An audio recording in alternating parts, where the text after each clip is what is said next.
ആകാശവാണി.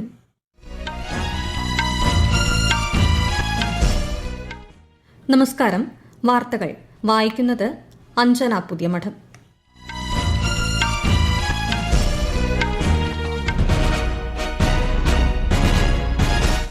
പ്രധാന വാർത്തകൾ.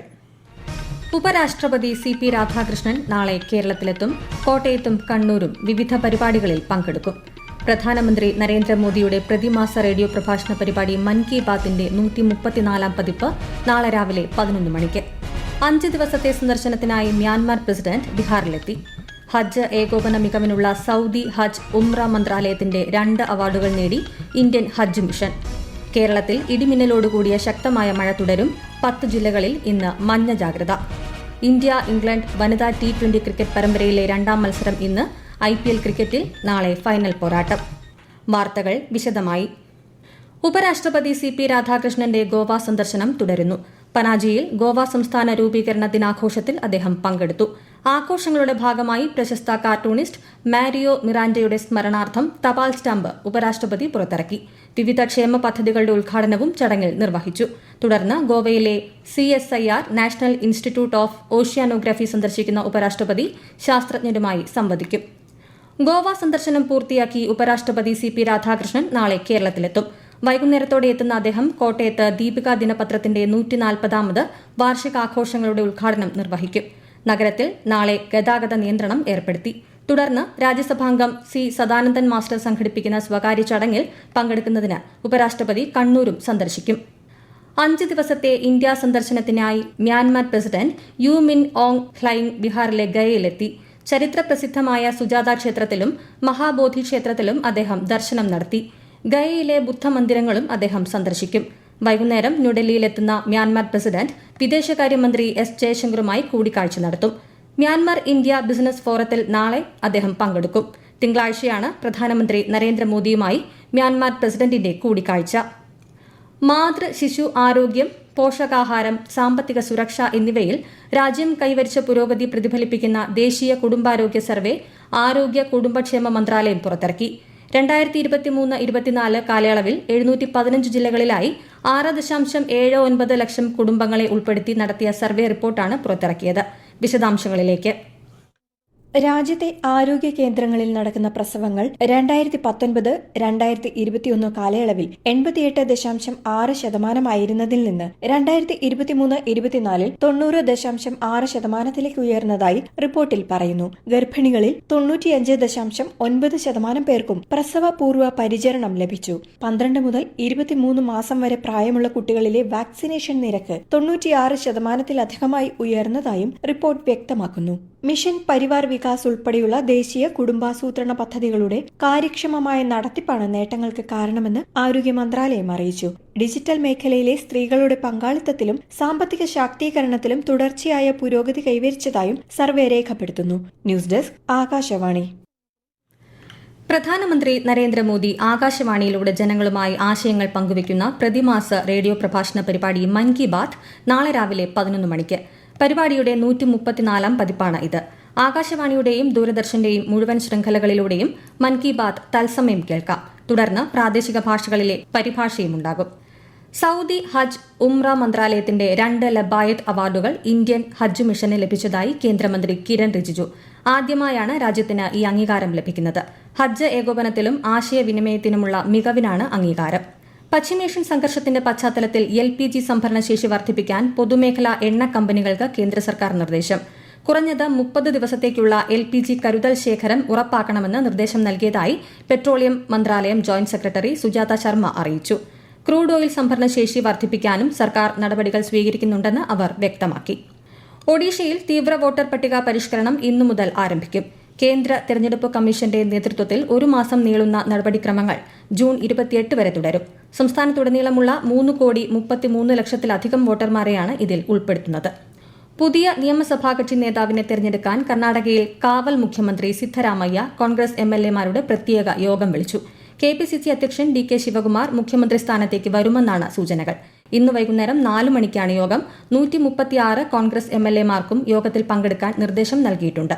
ഗവർണർ തവർചന്ദ് ഗെലോട്ട് ശ്രീ സിദ്ധരാമയ്യയുടെ രാജി സ്വീകരിച്ചു. ഈ വാർത്തകൾ ആകാശവാണിയിൽ നിന്ന്.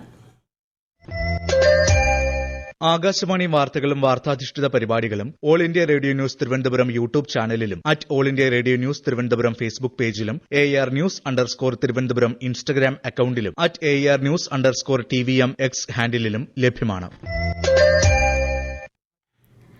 കേരളത്തിൽ സമ്പൂർണ്ണ ശുചിത്വം ലക്ഷ്യമിട്ട് ആരോഗ്യവകുപ്പിന്റെ നേതൃത്വത്തിൽ ജനകീയ മഹാശുചീകരണ യജ്ഞം തുടക്കം ആരംഭിച്ചു. തിരുവനന്തപുരത്ത് ആരോഗ്യമന്ത്രി കെ മുരളീധരൻ ഉദ്ഘാടനം ചെയ്തു. ആശുപത്രി പരിസരങ്ങളിൽ വെള്ളക്കെട്ട് ഒഴിവാക്കുക, കൊതുകുജന്യ രോഗങ്ങൾ നിയന്ത്രിക്കുക, മാലിന്യ നിർമ്മാർജ്ജനം കാര്യക്ഷമമാക്കുക, രോഗപ്രതിരോധ പ്രവർത്തനങ്ങൾ ശക്തിപ്പെടുത്തുക എന്നിവയാണ് യജ്ഞത്തിന്റെ പ്രധാന ലക്ഷ്യങ്ങൾ. ജമ്മുകശ്മീരിലെ അന്താരാഷ്ട്ര അതിർത്തിയുടെ 15 കിലോമീറ്റർ പരിധിയിലുള്ള അനധികൃത നിർമ്മാണങ്ങളും പ്രവർത്തനങ്ങളും തടയാനുള്ള കേന്ദ്ര സർക്കാർ തീരുമാനത്തെ സ്വാഗതം ചെയ്ത് പ്രദേശവാസികൾ. അർണിയ, RS പുര, സുചേത്ഗഡ് എന്നിവയുൾപ്പെടെയുള്ള അതിർത്തി പ്രദേശങ്ങളിലെ ആളുകൾ നടപടിക്ക് പിന്തുണ അറിയിച്ചു. സംയുക്ത സേനാ മേധാവി ജനറൽ അനിൽ ചൌഹാൻ സൈനിക സേവനത്തിൽ നിന്ന് ഔദ്യോഗികമായി ഇന്ന് വിരമിച്ചു. ന്യൂഡൽഹിയിലെ ദേശീയ യുദ്ധസ്മാരകത്തിലെത്തിയ അദ്ദേഹം ഔപചാരികമായ ഗാർഡ് ഓഫ് ഓണർ സ്വീകരിച്ച ശേഷമാണ് വിരമിച്ചത്. യുദ്ധസ്മാരകത്തിൽ പുഷ്പചക്രം അർപ്പിച്ച ശേഷം 3 സേനകളുടെയും ഗാർഡ് ഓഫ് ഓണറോടെ വിരമിക്കുന്നത് ഏറെ അഭിമാനകരമാണെന്ന് ശ്രീ ചൌഹാൻ പറഞ്ഞു. A matter of great honor for me to superannuate with the Tri-Services Guard of Honor.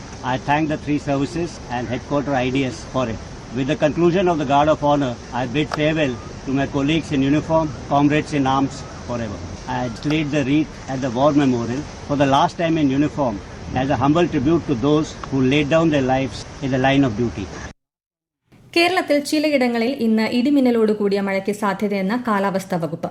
10 ജില്ലകളിൽ ഇന്ന് മഞ്ഞ ജാഗ്രത പ്രഖ്യാപിച്ചു. മണിക്കൂറിൽ 40 കിലോമീറ്റർ വരെ വേഗതയിൽ ശക്തമായ കാറ്റിനും സാധ്യതയുണ്ടെന്ന് കാലാവസ്ഥാ വകുപ്പ് അറിയിച്ചു. ഇന്ത്യ-ഇംഗ്ലണ്ട് വനിതാ T20 ക്രിക്കറ്റ് പരമ്പരയിലെ 2ാം മത്സരം ഇന്ന് രാത്രി 7 മണിക്ക് ബ്രിസ്റ്റോളിൽ നടക്കും. ഇന്നത്തെ മത്സരം ജയിച്ചാൽ ഇന്ത്യയ്ക്ക് പരമ്പര സ്വന്തമാക്കാം. IPL ക്രിക്കറ്റ് ഫൈനൽ പോരാട്ടം നാളെ. അഹമ്മദാബാദിൽ നടക്കുന്ന ഫൈനലിൽ റോയൽ ചലഞ്ചേഴ്സ് ബംഗളൂരുവിനെ ഗുജറാത്ത് ടൈറ്റൻസ് നേരിടും.